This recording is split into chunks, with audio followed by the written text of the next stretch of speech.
Imagine um mundo onde libélulas do tamanho de gaviões voavam nos céus, escorpiões de 70 centímetros andavam pelo solo e florestas tão densas que enterravam a si mesmas, criando os depósitos de carvão que usamos hoje. Bem-vindos ao Carbonífero, uma era de extremos, onde o oxigênio na atmosfera era tão abundante que permitia a existência de criaturas que desafiam nossa imaginação e que nem gostaríamos de imaginar se existissem hoje. Entre vastos pântanos e os primeiros supercontinentes, a vida dava um salto evolutivo que mudaria o planeta para sempre. Prepare-se para uma viagem de 300 milhões de anos no passado. Então, vamos lá.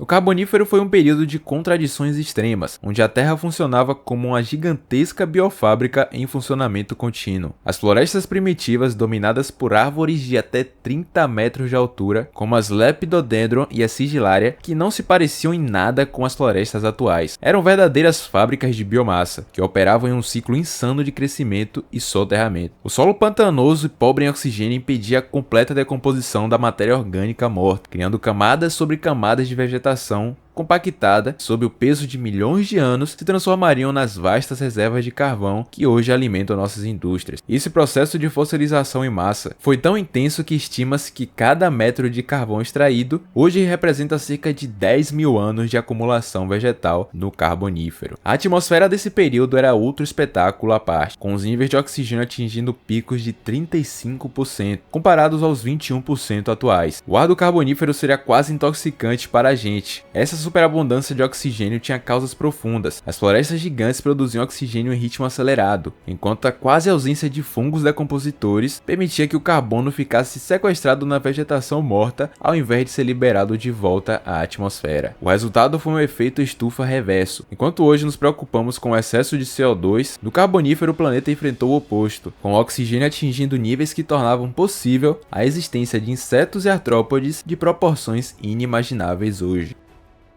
O Carbonífero foi a era de ouro dos anfíbios, onde essas criaturas alcançaram tamanhos e diversidades que fariam seus parentes atuais parecerem pequenas miniaturas. Nesse mundo pantanoso e super oxigenado, as espécies como Eugirinos, um predador aquático de 4,5 metros que lembrava uma enguia e um crocodilo, dominavam os cursos d'água, enquanto o Eriops, com seu corpo robusto de 2 metros e mandíbulas poderosas, viviam nas margens pantanosas. Esses animais representavam o auge da evolução anfíbia, desenvolvendo adaptações únicas para um mundo em transição entre a água e a terra. Seus corpos massivos eram sustentados por membros laterais robustos, que, embora não permitissem movimentos ágeis em terra firme, eram perfeitos para navegar entre a vegetação densa e os pântanos lamacentos que cobriam grande parte da Pangeia. O que tornava esses anfíbios verdadeiramente fascinantes era sua incrível diversidade ecológica. Enquanto espécies como Crassigyrinus eram predadores aquáticos especializados, com corpos alongados e caudas poderosas para perseguir peixes e artrópodes, outras como o Diplocaulos desenvolveram cabeças em forma de bumerangue, que podem ter servido como hidrofólios naturais ou dispositivos de manobra em águas turbulentas. Já o Proterogirinos, um dos primeiros anfíbios a desenvolver adaptações mais terrestres, possuía uma coluna vertebral reforçada que lhe permitia se arrastar por períodos mais longos em terra firme, em busca de novas poças de água ou presas terrestres. A pele desses gigantes era outra maravilha evolutiva, espessa e cheia de glândulas secretoras de muco para evitar a desidratação, mas ainda assim permeável o suficiente para permitir a respiração cutânea. Uma adaptação crucial em um mundo onde os pulmões primitivos ainda não eram tão eficientes. Estudos de marca de crescimento em fósseis sugerem que muitos desses anfíbios gigantes tinham um desenvolvimento lento, levando cerca de décadas para atingirem seu tamanho máximo, um contraste marcante com os anfíbios atuais de vidas mais curtas. O declínio desses monstros do pântano começou com as mudanças climáticas do final do Carbonífero, quando o planeta se tornou mais seco e os vastos pântanos começaram a desaparecer. Enquanto a maioria desses gigantes desapareceu, alguns de seus descendentes menores deram origem às primeiras linhagens de répteis verdadeiros, marcando o fim de uma era e o começo de outra. Seu legado, no entanto, permanece nas camadas de carvão de hoje, um testemunho silencioso do tempo que os anfíbios do tamanho de carros dominavam os pântanos da Terra.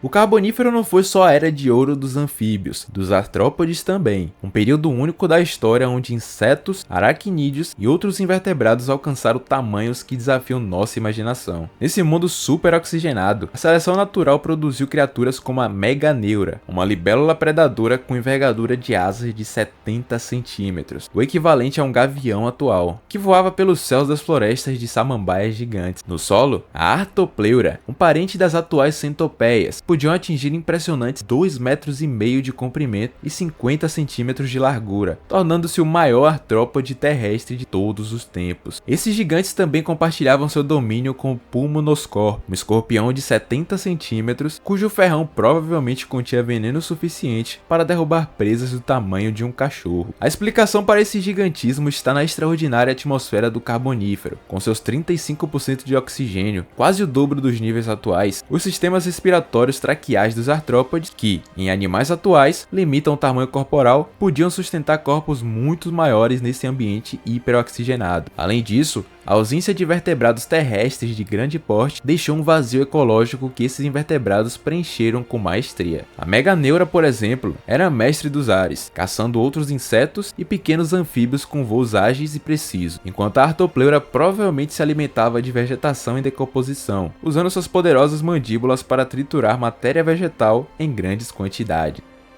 O ecossistema aquático também tinha seus gigantes. Os Euriptéridos, parentes aquáticos dos escorpiões, incluíam espécies como Jachelopterus, que atingia 2,5 metros de comprimento. Esses escorpiões marinhos eram os principais predadores dos rios e pântanos carboníferos, caçando peixes primitivos e anfíbios com suas garras especializadas. Toda essa combinação de alta disponibilidade criou a tempestade perfeita para o florescimento desses invertebrados, em um experimento evolutivo que nunca mais vai se repetir na história do planeta. Bom, pelo menos esperamos que não. Enquanto anfíbios e artrópodes gigantes dominavam os pântanos do Carbonífero, uma revolução silenciosa acontecia nas sombras das florestas. Os primeiros répteis pequenos e discretos estavam desenvolvendo uma inovação que mudaria o curso da história evolutiva: o ovo amniótico. Essa maravilha biológica, protegida por uma casca resistente e capaz de se desenvolver em terra firme, liberou seus portadores da dependência da água para a reprodução, uma vantagem crucial em um mundo onde os pântanos começavam a secar. O Willonomus,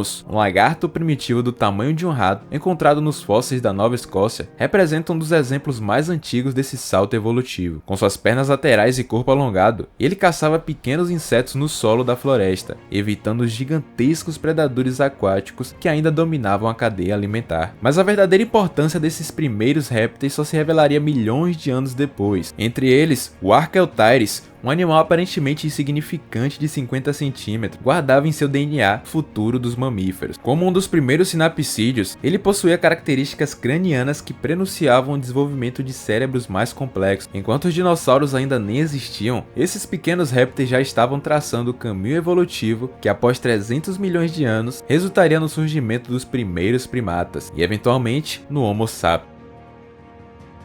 O Carbonífero, portanto, não foi apenas a era dos gigantes, foi também o berço humilde de todas as espécies terrestres que viriam a dominar o planeta nos períodos seguintes, incluindo a nossa própria linhagem. O declínio do Carbonífero foi tão dramático quanto seu surgimento, marcando uma das maiores transições ecológicas da história da Terra. Há cerca de 300 milhões de anos, o planeta começou a sofrer mudanças climáticas radicais. O eixo terrestre se inclinou, as correntes oceânicas se alteraram e a Pangeia, ainda em formação, começou a transformar os padrões climáticos globais. As temperaturas, antes estáveis e tropicais, tornaram-se extremamente sazonais, com invernos rigorosos e verões de calor intenso. O aumento da aridez fez com que os imensos pântanos, que cobriam cerca de 70% das terras imersas, começassem a secar progressivamente. As florestas de samambaias gigantes, que haviam prosperado por 60 milhões de anos, murcharam sob o sol, incapazes de se adaptar às novas condições. Esse fenômeno, conhecido como colapso das florestas tropicais do Carbonífero, representou uma das primeiras grandes extinções em massa da história terrestre, embora pouco mencionada nos livros populares de paleontologia. Os níveis de oxigênio haviam atingido picos históricos e começaram a cair drasticamente. Essa queda foi extremamente catastrófica para os artrópodes gigantes, cujos sistemas respiratórios traqueais dependiam da atmosfera superoxigenada. Os anfíbios gigantes, senhores absolutos dos pântanos, viram seus habitats preferidos encolherem drasticamente. Paradoxalmente, essa crise ecológica sem precedentes abriu caminho para o domínio dos répteis, cuja reprodução independente da água água e metabolismo mais eficiente os tornavam perfeitamente adaptados ao novo mundo mais seco. Enquanto os ecossistemas do Carbonífero entravam em colapso, os primeiros sinapsídeos, os ancestrais dos mamíferos, e os diapsídeos, que dariam origem aos dinossauros, começavam sua ascensão discreta. O fim do Carbonífero marcou não apenas a extinção de um mundo único, mas também o nascimento de uma nova ordem ecológica que culminaria centenas de milhões de anos depois do surgimento dos mamíferos e, eventualmente, da humanidade. As camadas de carvão que hoje extraímos são um testemunho silencioso dessa era dourada, um tempo em que a Terra foi radicalmente diferente e cujo fim tornou possível o mundo que conhecemos hoje.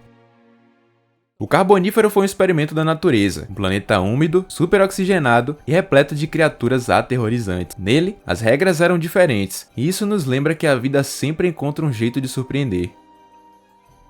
E aí, curtiu conhecer esse mundo perdido? Se sim, deixe seu like e se inscreva para